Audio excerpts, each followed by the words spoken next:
محترم حضرات، آج میں اس ویڈیو میں آپ کو ایک ایسی بات بتاؤں گا جس سے آپ کو آسانی سے یہ بات معلوم ہو جائے گی کہ اہل سنت کون ہے اور اہل بدعت کون ہے، یا یہ کہیے کہ آپ کو یہ معلوم ہو جائے گا کہ اہل سنت کی علامت کیا ہے اور اہل باطل کی علامت کیا ہے۔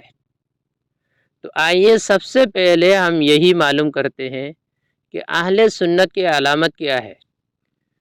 تو میں آپ کو بتاتا ہوں کہ اہل سنت والجماعت کی علامت یہ ہے کہ اہل سنت والجماعت والے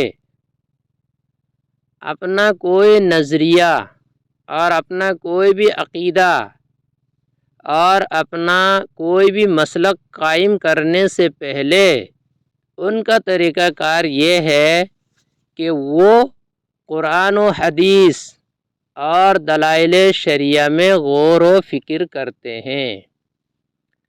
قرآن و حدیث میں غور و فکر کرنے کے بعد قرآن و حدیث کی روشنی میں، دلائل شریعہ کی روشنی میں جو بات سامنے آتی ہے اسی بات کو اپنا مسلک، اپنا عقیدہ، اپنا نظریہ قرار دیتے ہیں۔ یہ ہے اہل سنت والجماعت کی علامت اور ان کا طریقہ کار۔ اس کے برخلاف اہل بدعت اور گمراہوں کے طریقہ کار یہ ہے کہ وہ سب سے پہلے اپنے ذہن میں ایک خاکہ تیار کرتے ہیں، اپنا ایک نظریہ بناتے ہیں، اپنا ایک خیال قائم کرتے ہیں، اپنا ایک عقیدہ بنا لیتے ہیں، پھر اس کے بعد اپنی اس عقیدے کی ثبوت کے لیے قرآن و حدیث میں دلائل تلاش کرتے ہیں۔ اپنا اس مخترع عقیدہ کو ثابت کرنے کے لیے قرآن و حدیث میں دلائل تلاش کرتے ہیں۔ اور ظاہر سی بات ہے، آپ کے بنے بنائے عقیدے اور آپ کے بنے بنائے نظریے کے لیے قرآن و حدیث میں دلیل ملنا مشکل ہے۔ جب قرآن و حدیث میں اپنی بات کی دلیل نہیں بنتی ہے، ملتی ہے، تو کیا کرتے ہیں؟ اپنی بات تو ثابت کرنا ہے، تو وہ لوگ تین کام کرتے ہیں، بنیادی تین کام کرتے ہیں۔ ایک کام، قرآن و حدیث میں تحریف کرنا شروع کر دیتے ہیں۔ اپنی بات کو ثابت کرنے کے لیے قرآن و حدیث میں کہیں کچھ اضافہ کر دے گا، کہیں کچھ گھٹا دے گا، اور کہیں یوں ہی بلا وجہ قرآن و حدیث کے حوالے سے کوئی بات بتا دیں گے، حالانکہ قرآن و حدیث میں ان کی اس بات سے جوڑ رکھنے والی کوئی بات ہے ہی نہیں۔ یہ سب سے پہلا کام کیا کرتے ہیں؟ قرآن و حدیث میں تحریف کرنے لگ جاتے ہیں۔ دوسرا کام یہ کرتے ہیں کہ متشابہات کے سہارا لیتے ہیں، متشابہات کے سہارا لیتے ہیں، اور متشابہات کے سہارا لے کر جھوٹ، فریب، دھوکہ بازی کرتے ہیں۔ اس طرح یہ بھی کرتے ہیں کہ لوگوں کے سامنے کچھ بولتے ہیں، جب ان پر اعتراض ہوتا ہے تو اپنی بات کو گھما کر دوسری طرف لے جاتے ہیں۔ تیسرا کام یہ کرتے ہیں، قرآن و حدیث میں غلط تعویل کرتے ہیں۔ قرآن و حدیث میں اور دلائل شریعہ میں غلط تعویل کرتے ہیں۔ یہ بنیادی علامات ہے اہل باطل اور گمراہوں کی۔ اب آپ خود ہی بتا سکتے ہیں، جتنے لوگوں کو گمراہ قرار دیا جا رہا ہے تقریباً سب کے اندر آپ کو یہ ساری باتیں مل جائے گی۔ اس معاملے میں اس زمانہ میں جو سب سے زیادہ چرچا ہے وہ مولانا سعد صاحب پر ہے۔ مولانا پر جتنے اعتراضات ہیں سب میں یہ معاملہ پیش آیا ہوا ہے۔ مولانا پر سب سے بڑا اعتراض ہے کہ مولانا دعوت و تبلیغ کو فرض قرار دیتے ہیں، اور اس فریضہ کی ادائیگی کی شکل یہ مروجہ تبلیغی جماعت کے ذریعے سے دعوت و تبلیغ کرنا، اس کے علاوہ دوسرا کوئی طریقہ اس فریضہ کی ادائیگی کے لیے نہیں ہے۔ اسی لفظ کو مولانا بولتے ہیں اس محنت کا متبادل کوئی نہیں ہے، متبادل دوسرا کوئی کام نہیں ہے، یہ مولانا بولتے ہیں، ایک بار نہیں، دو بار نہیں، 1000 بار۔ یہ تو مولانا کا ذہن ہے، پہلے انہوں نے یہ ذہن بنایا کہ دعوت تبلیغ مروجہ تبلیغی شکل سے کرنا فرض ہے، یہ ذہن بنایا۔ اس کے بعد اب قرآن و حدیث میں اس کے دلائل تلاش کر رہے ہیں۔ اب ظاہر سی بات ہے اس کے دلائل ان کو کہاں سے ملیں گی؟ جب تبلیغی جماعت کی شکل میں دعوت و تبلیغ کرنا فرض ہے، اس کی دلیل قرآن و حدیث میں کہاں ملیں گی؟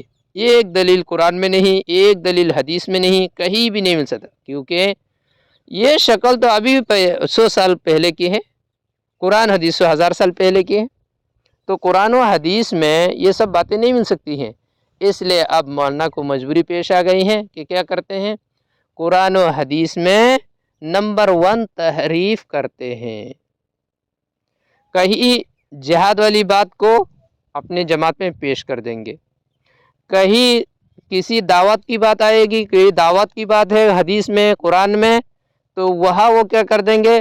اس دعوت میں اپنی دعوت کو جوڑ دیں گے، دعوت و تبلیغ کو جوڑ دیں گے، اور کہیں کہ یہ کہہ دیں گے کہ صحابہ کی جماعت اور ہماری جماعت، صحابہ جہاد کے لیے جو جاتے تھے ان جماعتوں میں اور ہماری جو جماعتیں جاتی ہیں ان دونوں جماعتوں میں فرق کرنا یہ شیطانی خیال ہے، یہ مولانا کی بات ہے۔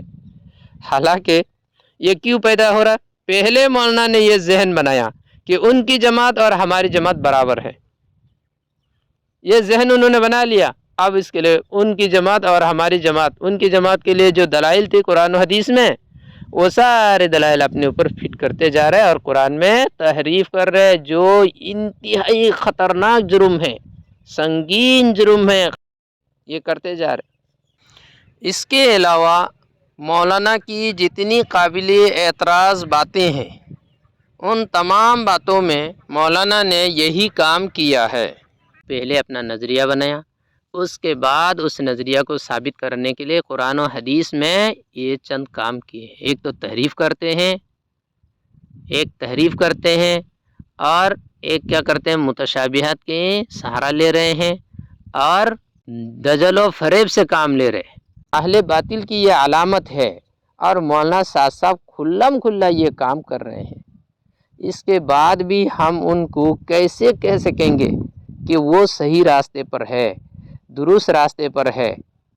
خود ان کا کام اور ان کے کام کی علامت واضح ہے اس بات کی کہ وہ کیا کر رہے ہیں؟ اہل باطل کے زمرہ میں وہ داخل ہے، اہل بدعت کے زمرہ میں داخل ہے۔ اہل بدعت کا جو کام ہے وہ سب کچھ کرتے جا رہے ہیں، اس کے باوجود ان کو صحیح کیسے کہیں گے؟ جو ان کو صحیح سمجھ رہے ہیں وہ صرف ان بھکتی میں وہ کر رہے ہیں، ورنہ مولانا صاحب کو مولانا صحیح راہ پر ہے یہ کوئی بھی کہہ نہیں سکتا ہے، کوئی نہیں کہہ سکتے ہیں۔ ہر ایک مجبور ہے اس بات کو کہنے کے لیے کہ مولانا کا طریقہ کار وہی ہے جو اہل باطل کا ہے، مولانا کا طریقہ کار وہی ہے جو اہل بدعت کا ہے۔ اہل سنت والجماعت کا جو طریقہ کار ہے وہ مولانا کے اندر نہیں ہے۔